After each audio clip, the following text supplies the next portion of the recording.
Namaste Ji, Namaste. Welcome to Courtroom. My name is Sahaj. I sincerely hope that you're doing well.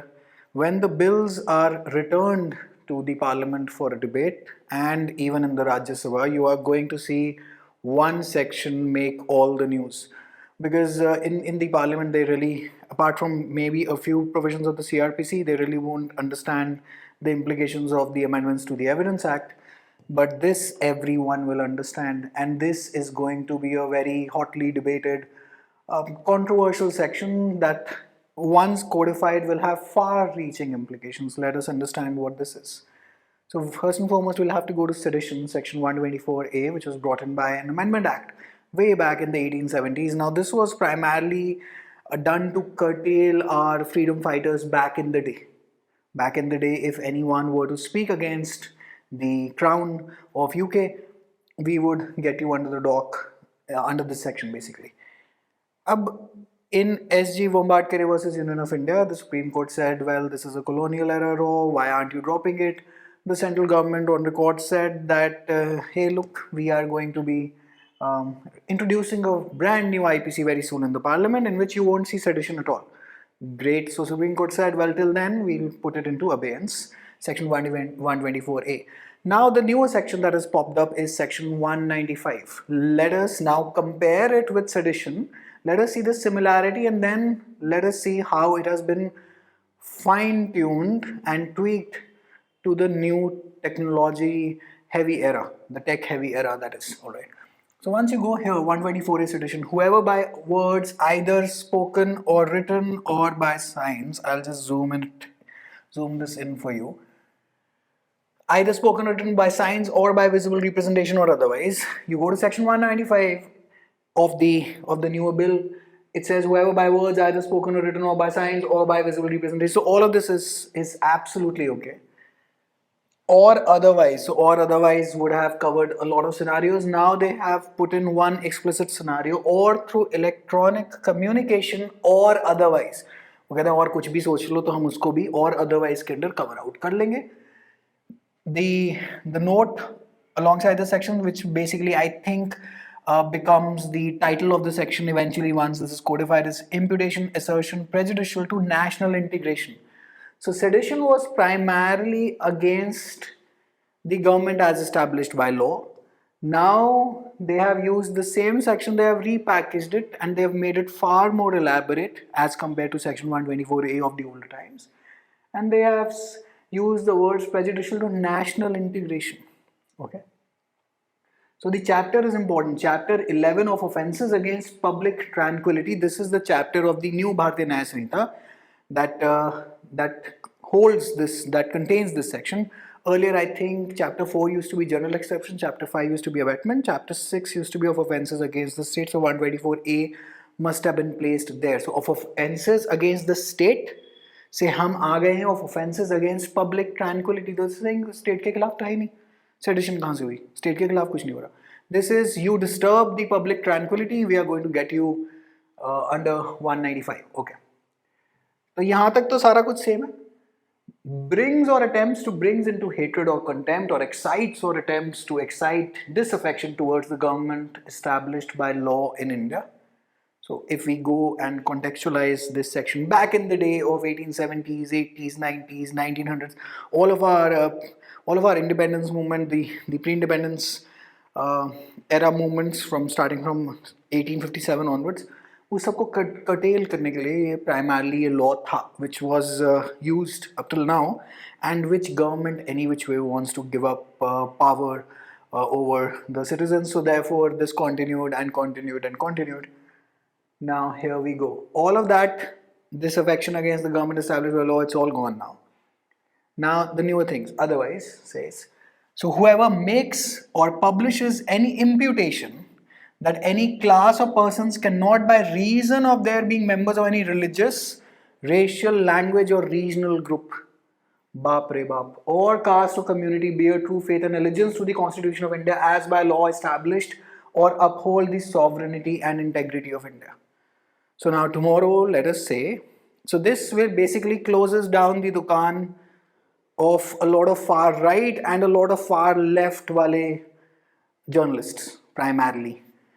because if the state wants them, if the state wants to proceed against you, they can do so under section 195. Because if you say, let us say that a particular people belonging to a particular religious community कि नहीं उनका तो religion उनके लिए बहुत ज़्यादा ही मतलब उनके लिए important है, constitution तो वो लोग मानते नहीं, या अगर for example, so I won't be making any controversial statements, मेरे पीछे ना पड़ जाए लोग, क्योंकि आजकल क्या हो रहा है कि सारे टीचर्स की क्लिप्स काट काट के आउट ऑफ कॉन्टेक्स्ट करके वायरल होके उन्हीं वही बेचारे अपने सर फोड़ रहे होते हैं, फिर थोड़े से ज़्यादा पढ़े लिखे हैं, more than that. So religious, racial, language or regional group. Now if you say just because a particular group of people belongs from that region, कि ये तो they will not be following or they don't have any faith and allegiance to the Constitution of India, or they to will not hold any sovereignty and integrity of India, they are basically against India. This is a damn useful section for the government in power, because they can, let us say that you are criticizing any group or any religion, and based on your posts on social media and through electronic communication, they can charge you under this section. They can charge you with an offense under this section, right? Asserts, counsels, advise, propagates or publishes that any class or person shall, by reason of their being member of any religious, racial, language or regional group or caste or community, be denied or deprived of their rights as citizens of India. So this primarily this argument is taken by a lot many journalists sitting abroad, that just because there are a couple of minorities in India, and almost always this entire direction to the narrative is given that just because they belong to this particular minority, therefore India में तो उनकी ऐसी तैसी कर दी गई, and Bharat में, हिंदुस्तान में, India में, that that they are unable to survive, and India is particularly targeting them because they belong to a particular religion. And you know what I'm talking about here. This is getting those journalists, if the state wants to proceed against them. Of course, the state doesn't proceed against anyone and everyone, but the state can, if they wish to, now under section 195. So this is damn wide. And if you will notice the parliamentary debates, as and when this section is going to take up the entire timeline of the debate. They will just not be debating anything else. They will just be debating, I think, the police custody provision in the CRPC. Evidence तो कोई छेड़ेगा नहीं, क्योंकि because nobody will be able to figure out what is happening there except for a few lawyers, और वो भी evidence उनके भी out of syllabus हो चुकी होगी अब तक तो, because they must be busy legislating all this while and being MPs, because evidence is primarily it's hyper technical. So unless and until you are in practice, or you are constantly studying or preparing for judiciary exams or teaching, just like me, evidence तो it's bye time as soon as you graduate.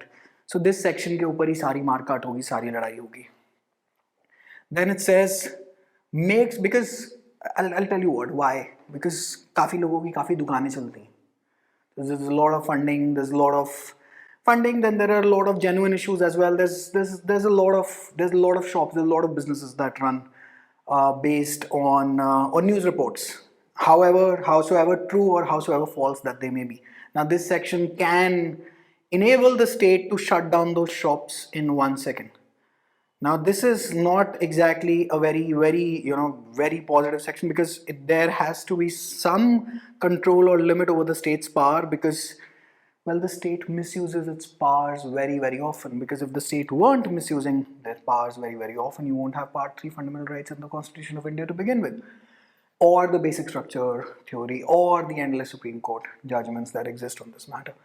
Okay, makes or publishes. So now we are in 195 subsection 1 clause C. That is the correct terminology to read this section. Makes or publishes any assertion, counsel, plea or appeal concerning the obligation of any class or persons by reason of their being members of, again, any religious, racial, language or regional group, makes for a good MCQ, or caste or community, and such assertion, counsel, plea or appeal causes likely to cause disharmony of feelings of enmity or hatred or ill will between such members and other persons. Now what happened very recently in Mewat?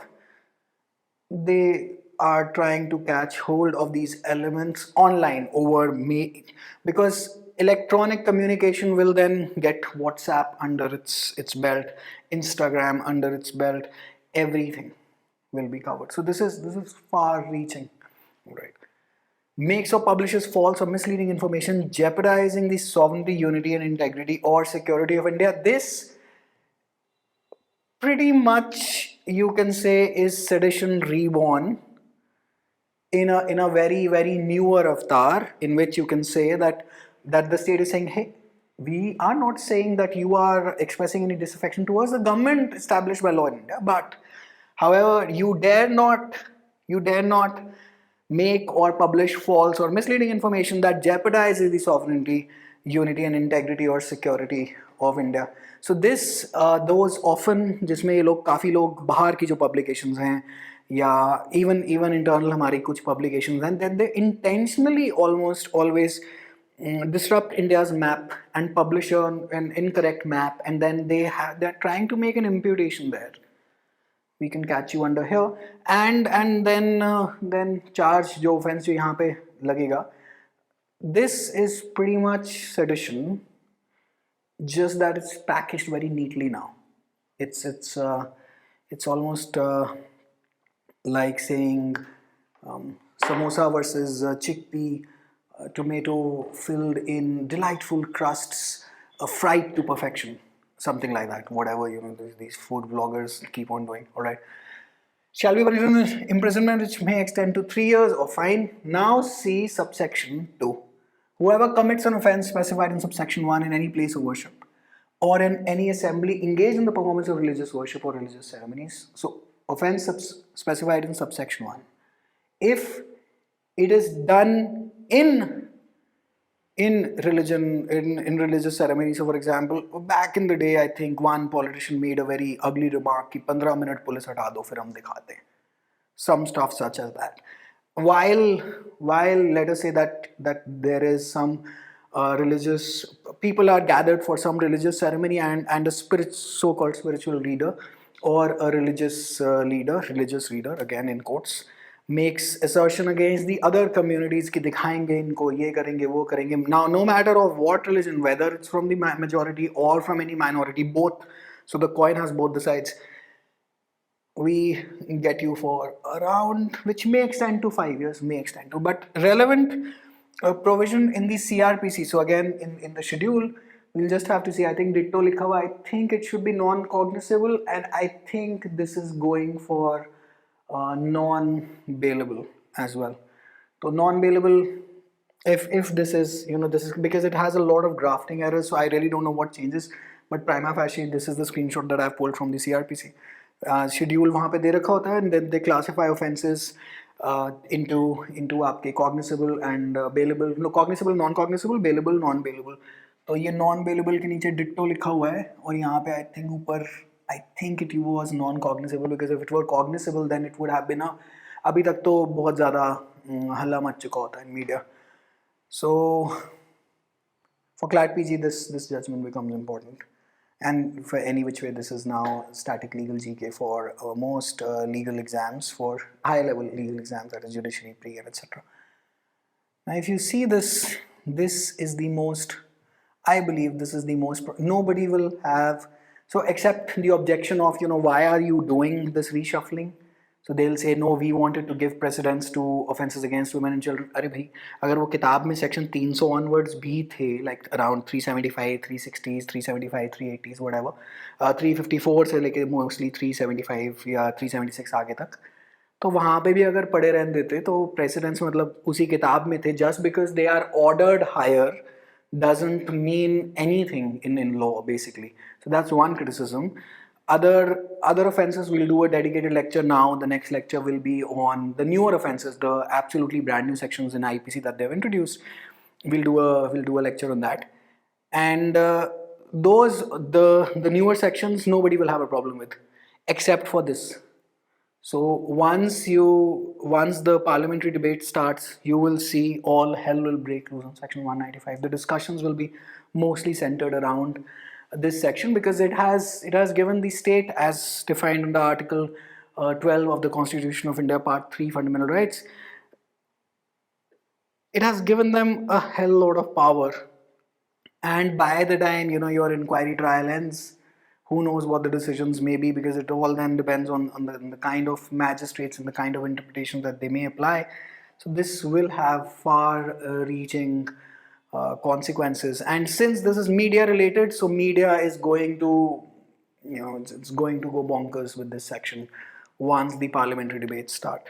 So hopefully this has given you a heads up on the most problematic section in the most problematic new section in the IPC. We'll do further discussions on the channel. I sincerely hope that this has helped you out.